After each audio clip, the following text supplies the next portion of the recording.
I was 11 years old when I made my first little movie with my buddies.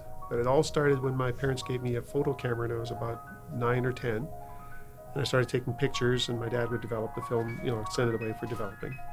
And on summer holidays, we always had a wind-up regular 8 film camera and Dad would always shoot stuff. So I asked one time if I could shoot my mom riding a bicycle in a campground.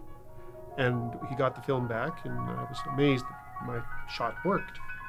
So I, with a couple of buddies of mine, we put together a stupid, dumb little silent story and asked Dad if I could have some money for a roll of film. And we shot the gunfight at OK Corral. That's when it started, when I was 11 years old.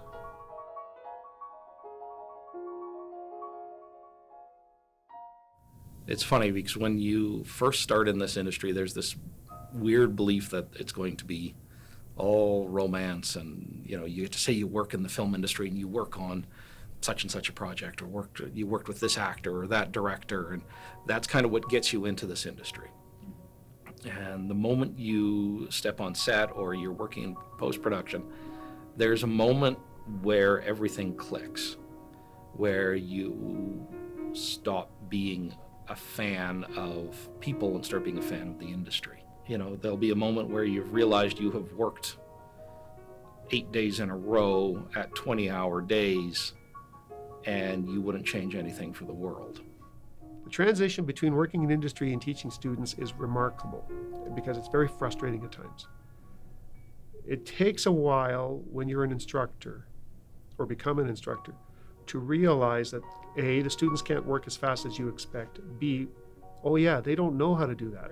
Move Sean out of the way, move that chair, put the camera way back there, push in with the zoom lens with a larger aperture and you'll get even shorter depth of field. The only thing is that we've shot all our other and it takes you back to yourself when you didn't know how to do that. So you have to, I still like to push because no one's going to give you all the breaks, but I've tried at times to just sort of let things happen. Okay, I'll be quiet.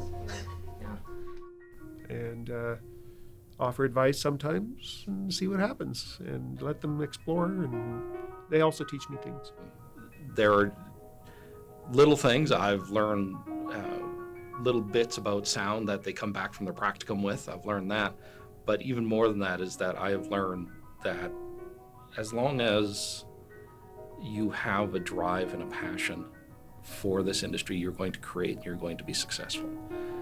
We have seen students go from having very little knowledge of what actually goes on in the film industry to the end of their second year where they're so gung-ho that there's no doubt that they're going to be successful in this industry and they're going to claw and scratch their way to the top. So it's people with a passion, a drive, and a burning desire to tell their story. You have to love what you're doing. And the moment you can see that love in somebody's eyes, that's going to be it. And it doesn't matter. I mean, we've had people who've come in who want to be directors and have done really well, but we've also had people come in who want to be key grips and gaffers and that sort of thing. And you can see it the moment they set up a lighting stand or the moment they plug something in. They're like, oh my God, this is amazing. This is the greatest thing ever. And that's all they'll want to do. And you'll see that. Long live film. Nah, that was mean. Long live film. Super 8 is great.